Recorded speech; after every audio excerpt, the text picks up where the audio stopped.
Hello SAP beings. Welcome to my next video on how SAP is a ERP tool. So to understand that, first we need to understand what is a tool. Any tool is something which leverages our power to do it.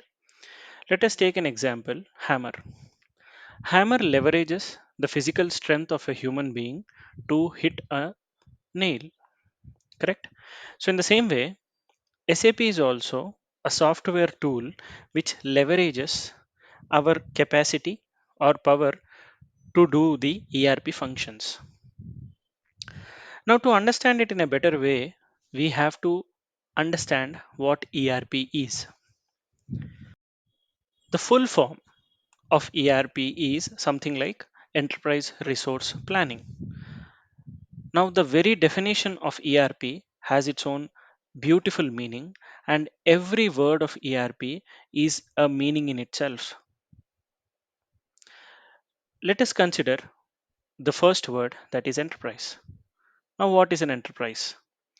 Enterprise is something which is a group of companies which run businesses along different industry lines.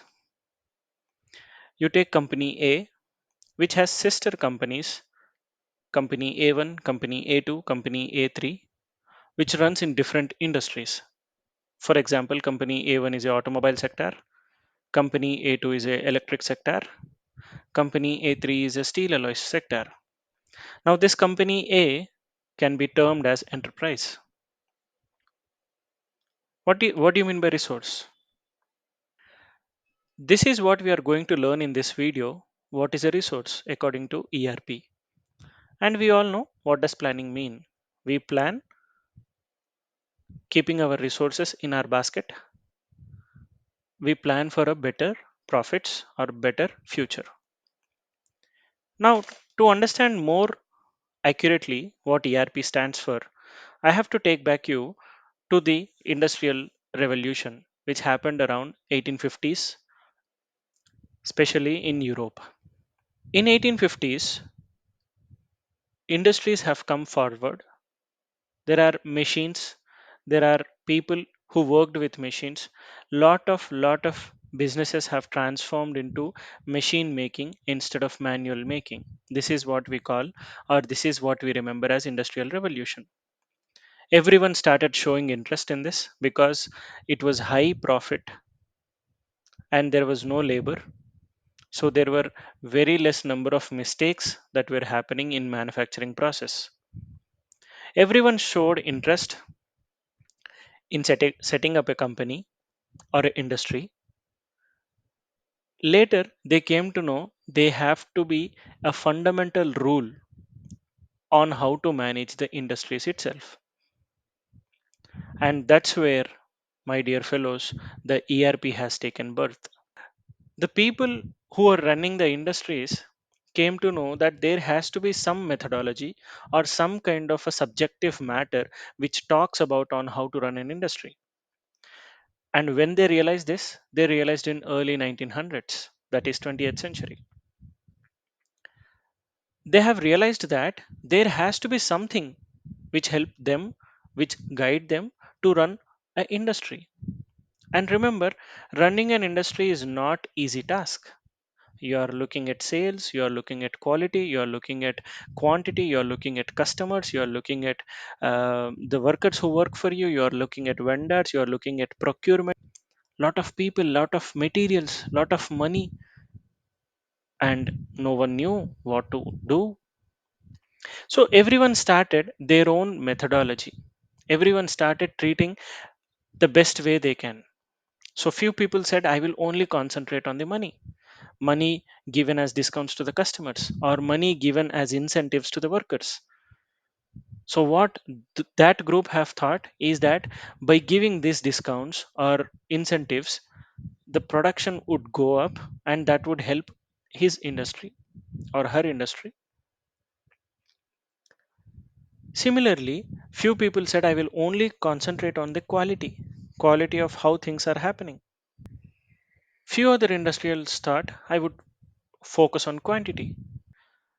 The more the quantity you produce, you can sell it at very cheaper rates so that customers will be attracted. This was the one policy adopted by one set of industrialists. So there is no proper guidance, or there is no proper way to guide themselves as industrialists. Then there came a Japanese entrepreneur saying that I don't want to maintain the stock. And that revolutionized the thought process of everyone.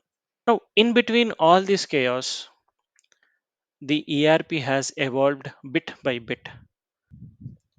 More about the evolution of ERP, I have created a separate video for that because I don't want this video to be long. I can give you the video in the description, or you can click on the I button to look at the same video. Now, to what is why I have said all this history to you, just to make sure that ERP is a evolved subject. Okay, ERP should be considered as a subject, just like your physics, chemistry, etc. ERP is a subject which runs your industry. Okay, and why ERP is come into picture?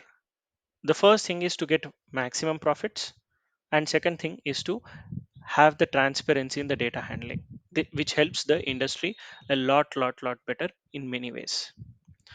Now, to understand more better what ERP does or where ERP concentrates, we have a very simple formula which we call it as 4 M's of ERP, where ERP really concentrates.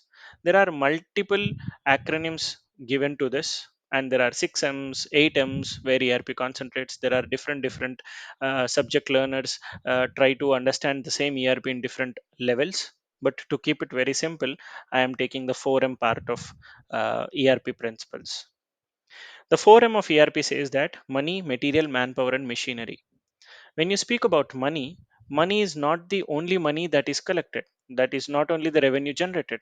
Money is also which you give discounts. Money is also which you give as a salaries. Money is also which you give as incentives. Money is also which you give as a extra credit to the vendors for quality or the time punctuality, whatever it is. When you speak of materials, materials is not only the materials that you give to the customers. Materials is also which you produce. Materials is also which you distribute. The quality, the quantity, everything comes into this material section. Similarly, the manpower.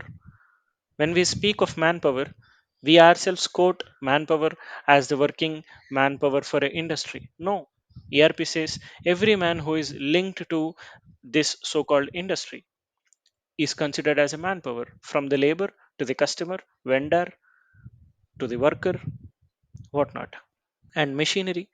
ERP gives a special focus on machinery because machines have their own time of working. That's where ERP concentrates. So this is what a ERP all about. Again, I have made a very detailed video of the evolution of ERP. You can click on the I button, or you can go into the description and you will find that video. That would be very helpful to know more about ERP. Coming to the topic, what ERP actually handles? What does ERP gives? So the list which I'm showing you on the screen is a very short list of what it actually is. Today, ERP is more than the definition of what classical ERP is. ERP is everything and anything which gives the customer satisfaction, which makes a industry run better, which bridges the gap between a customer and the industry. It's a very long list, but I have mentioned a few of them, which is financials, supply chain, operations, commerce, reporting, manufacturing, human resource activity, etc. Out of which, I personally feel reporting is one of the core of your ERP, and it is the basis of the whole industrial evolution towards ERP. I hope this has given you enough knowledge on ERP. And now, coming back to, whenever we say that SAP is a ERP tool, that means SAP is a software which follow all the basic guidelines of ERP, As a software, it has to follow all the guidelines of ERP, and it should handle whatever ERP says. So that is a software which runs on ERP framework. More about the framework of ERP and what actually SAP does, how you can relate it to the real time world. We'll continue to create more videos on this and post in the same YouTube channel. So please subscribe, share, and like this video so that it gives encourage to me to make further more videos. Thank you so much and have a nice day, guys.